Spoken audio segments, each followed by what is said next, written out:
So I'm doing this after the Thursday games, but that's fine. Whatever. This is rare, guys. I'm sitting here at home, and it's just me and the dog, and the cat. The cat's running around here too somewhere. But my wife's still at work. The boy is with grandma and grandpa. He was there last night, and will be coming home later this evening with Brooke when she gets home from work. So it's just me and the swing right now, and I gotta say I like it. I like how it feels, you guys. It's been a while since it was just me and the swing inside. It's not cold here. I'm not freezing. I got short sleeves on. It's good. It's a good feeling right now. We got, man. Oh boy, last week. Interesting results, interesting standings for the Schwing Dynasty. Just so much parity.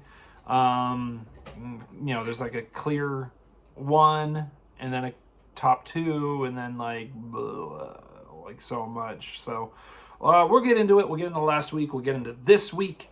Yeah, let's do that. So last week we had I beat Daryl 172 to 125. Not as close as I would have thought that game would turn out.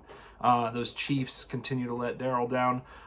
Bert was over Lucas by a much closer score than he anticipated, or pretty much anyone anticipated, 149 to 103. 103 is one of the lower scores of the season so far.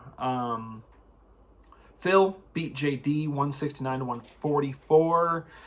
Steve over Mark 147 to 112. Again, Lucas and Mark, two of our lower scores of the season in 1 week. And then Sean over Adam 166 to 140. The large margin of victory was me over Daryl by about 47 points. The MVP of this week, I'm going to give it to Jonathan Taylor for Sean. He had 38.75 points in the win, but that could have all been negated by the dumb shit sit of the week, which Adam pointed out. It is Adam. It's James Conner. And this is one where he had him in the lineup and took him out. So this isn't like some guy that you never expected to score.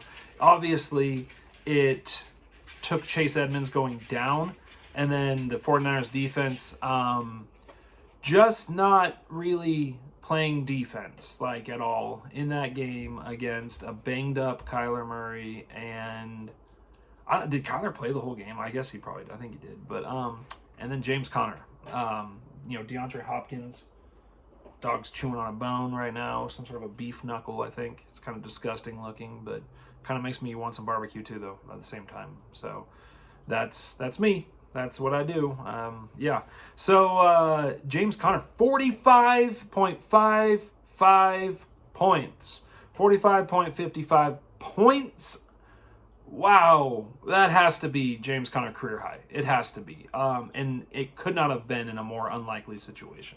So poor Adam. That could have got him the win against Sean right there. I don't know what the... I don't know who he played, but I'm sure there's someone he could have used that 45.55 points to beat Sean, because the spread in that game was 26 points. So I'm sure there's someone that points were 27 points more than on Adam's lineup. So key takeaways now, we have 6 teams at 4-5. Six teams at 4-5. That I mean, almost 2/3 of the league, 60% of the league is tied at a terrible record.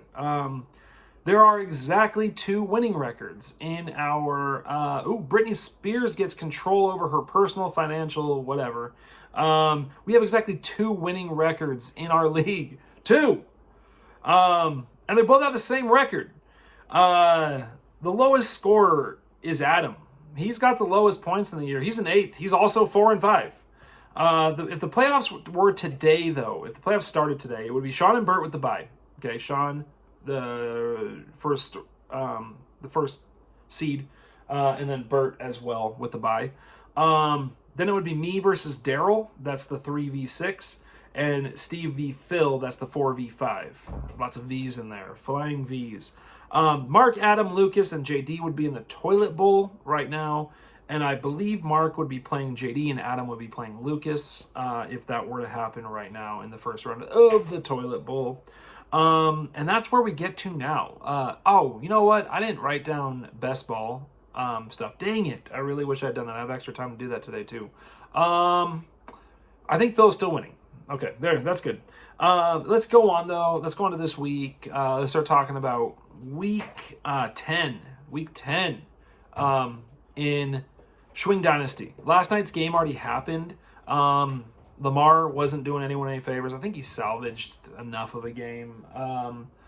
I had Marquise Brown, and Jalen Waddle. They kept me a little bit lower than I should have been, but Steve had the Ravens defense. I don't know. Daryl probably is playing Myles Gaskin. That could have been bad. So I'm not sure how that game really affects the things I'm about to talk about. But if it does, and it makes me look like an idiot, it's Thursday night before those games happen. So pretend that I don't know what happened in that game and that it wasn't like Miami weirdly dominating Baltimore out of nowhere. I don't know how that happens. They blitz their safeties. I was watching a little bit of the game and I heard a lot of the commentary. It sounds like they blitz their safeties more than any team in the history of the NFL has ever blitzed both of their safeties. And Baltimore never figured it out.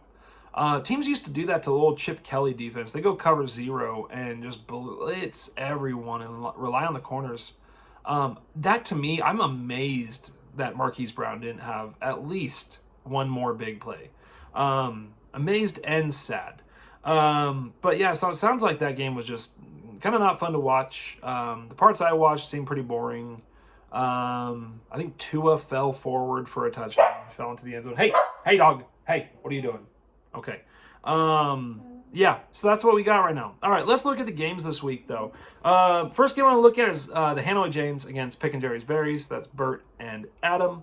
Hanoi is 8-1. Pickin is 4-5. You're going to hear a lot of that today. And the projection right now is actually weird. Adam projected for 183 points. I guess coming off the James Conner splash weekend, they're projecting him for about 22 points. That helps Adam. Since one of his big... Oh, I think he sees the cat outside. So we might hear this for the... Hey, you. Hey, come here. You come here. Come here, Sonny. Come here, Sonny. So I think, we might be hearing about that. Where we might be seeing James Conner get a little press for that big weekend. He's got 183 points. My goodness. Hold on just a second, you guys. Come on, Sonny. Come on, Sonny. You're going to go back here. You can't be doing that during the show. You can't be doing that during the show. No barkies.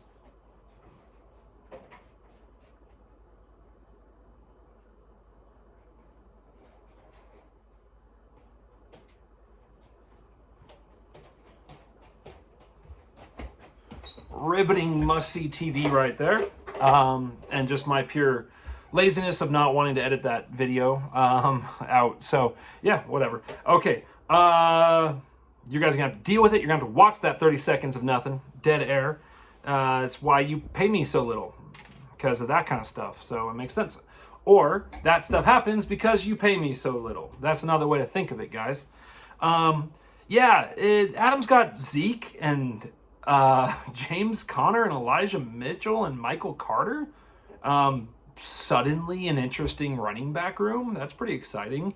With Cam Akers, I got his name this time, right? Cam Akers on IR, maybe never to come back again, but we'll see. And he's going up against Bert, who's rolling out cooking Aaron Jones. Bert has given up, we looked at Bert's running backs at the beginning of the year, and it was Dalvin and Aaron Jones and Mike Davis and Miles Sanders, and it was like, that's really good. That was at the beginning of the year. And Dalvin Cook and Aaron Jones still look good, but there's got to be some worry there. A.J. Dillon is poaching more and more work. Dalvin Cook is, there's just seems like this group has done enough to get Bert to 8-1, obviously. But, there's a lot of other reasons for that. His quarterbacks, his wide receivers are good. He does have the second most points in the league, I believe. So it's not a point-scoring issue yet, but that's not what he wants leading his running back room, is that just those two dudes with their up-and-down season. So it's suddenly an interesting matchup running back-wise. Wide receivers are going to be the difference here, though. I can't imagine. I don't see Adam winning this game. I don't see it. and it's because of the wide receivers. I think that Bert's rolling out Mike Williams, Cooper Kupp, Robert Woods, and DeAndre Hopkins. 3 of those guys will play and make a difference. I don't know which 3 it's going to be. And obviously, Kupp and Woods are in. But it's Mike Williams has been banged up, which you can just say that forever, and you could go backwards and say that forever, and it's always true and always been true. Mike Williams is banged up. It's the problem with Mike Williams. He's really good, and he is very physical, and he plays a very physical brand of football, and he gets banged up a lot.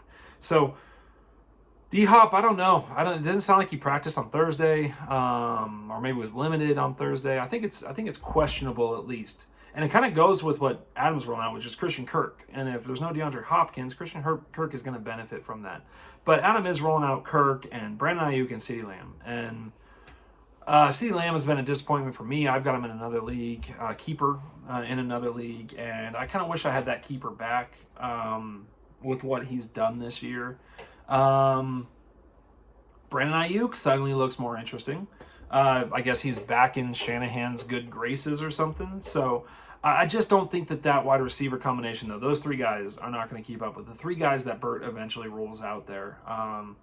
I like this to be lower scoring than the projections. I like it about 175 to 158 for Bert. So I'm picking Bert to win this game. Okay? So that's the first game. Hanoi Janes beats Pick and Jerry's Berry somewhere in the neighborhood of 170 to 158, 175 to 158. Man, I wish anyone ever called me on this bullshit when I was wrong, but no one ever does, so I just keep fucking doing it. It's awesome. All right. Duck the Vax, Phil, going up against Portland Ducks. We got a duck battle, boys. Ducks fighting is kind of terrifying. They're kind of vicious, actually. When you only have like a soft, rubbery bill to beat someone with, it takes a while to kill them. I've tried. It takes a while, and it really hurts. There's a lot of crying, at least, in my experience. So, duck battles are no joke. They can fly. The shit gets airborne. And right now, it's projected very similar to Adam and Bert's, a little, higher scoring projection. With right now, Sean favored to beat Phil 193 to 176. Sean is 8-1, first place in our league, highest scorer in our league by 200 points. Duck the Vax is 4-5, shockingly 4-5. And what I look at when I look down this, I see tough matchups for Phil. I see Kamara versus Tennessee. That defense is improving.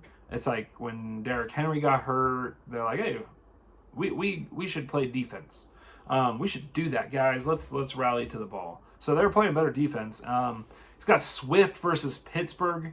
He's got Justin Jefferson versus the Chargers, and their secondary is playing a lot better this year. Weird how that happens when your secondary is not completely banged up. He's got Damian Harris in the flex versus Cleveland. He's got Hawkinson versus Pittsburgh. Meanwhile, Sean has good matchups galore. Brady versus Washington. No one thought that playing against the Washington football team would be like a yum defensive matchup, but it is. It's a yum.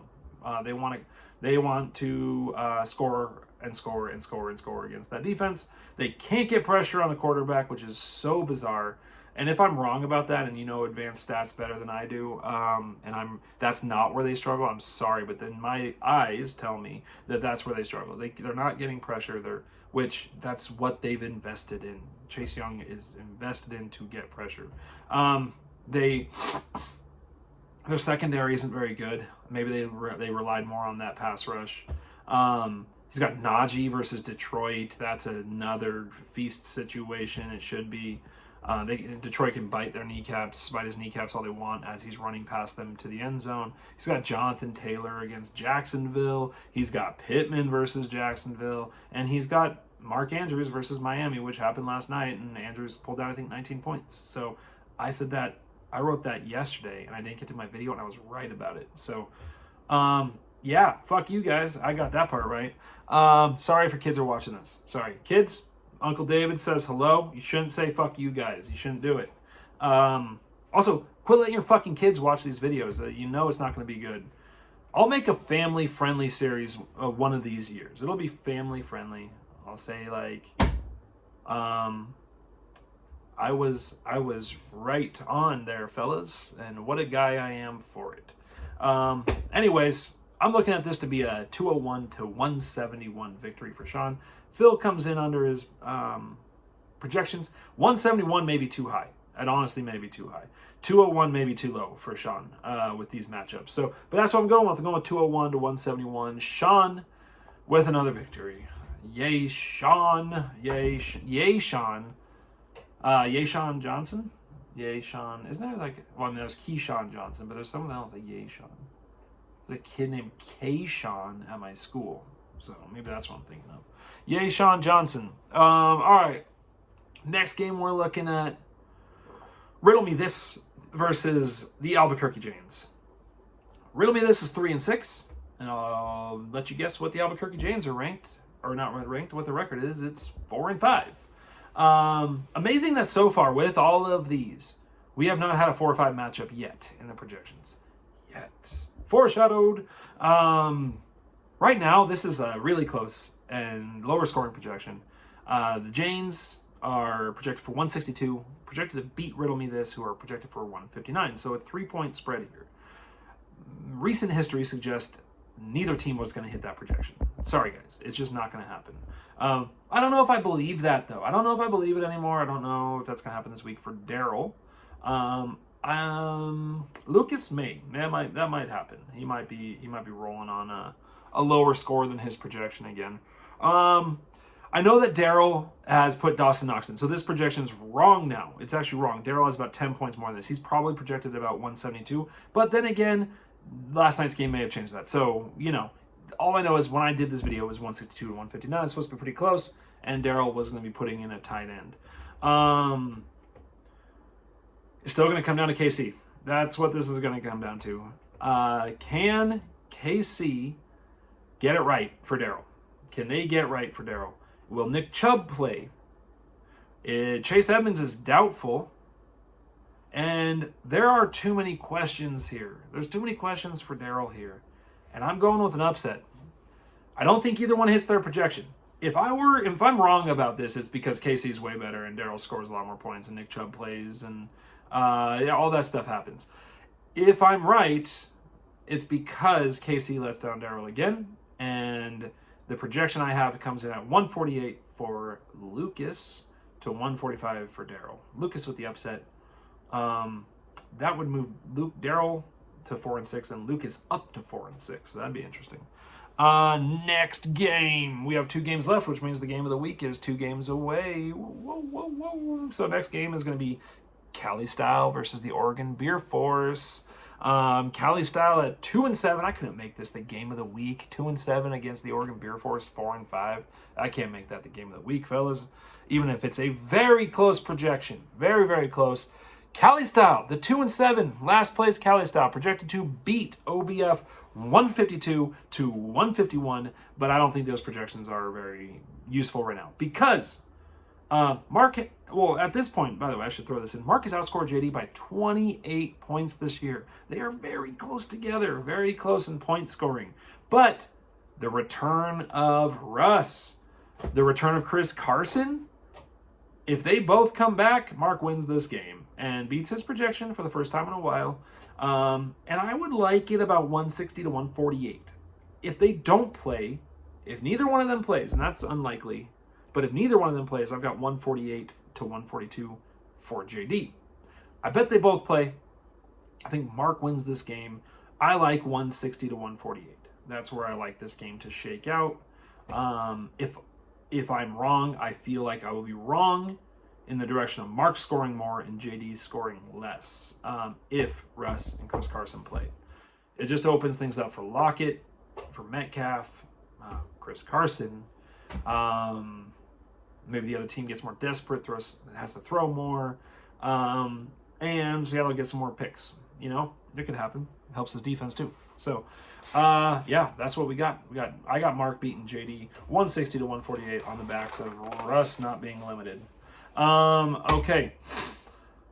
Game of the week is a game of the week from week 1 rematch.